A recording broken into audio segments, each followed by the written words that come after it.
Et pour commenter les colonnes, on met comment on. Cette fois-ci, au lieu de table, on met column. Column. Comment on column, nom de la table. Quand on met le nom de la table, on met un point pour spécifier que la colonne qu'on veut commenter appartient effectivement à cette table. Comment on table, nom de la table, je mets par exemple ici IDCLT is l'identifiant des clients.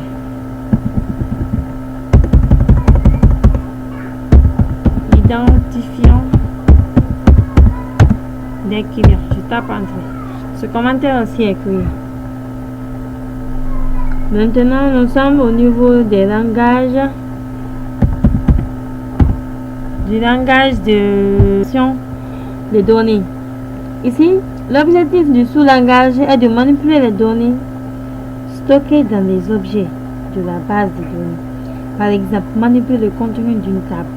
Les opérations les plus fréquentes sont: on a l'insertion avec la commande insert into, la modification des données avec la commande update et la suppression avec la commande delete. Insérer des données.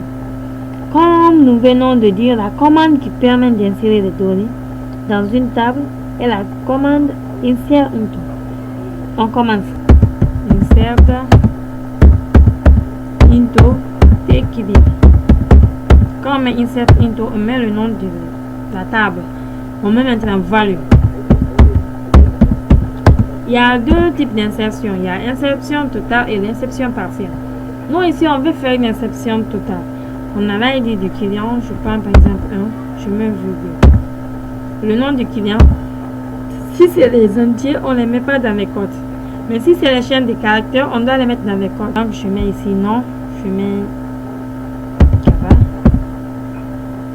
Je mets virgule. Après prénom, je mets par exemple Binta. Ok.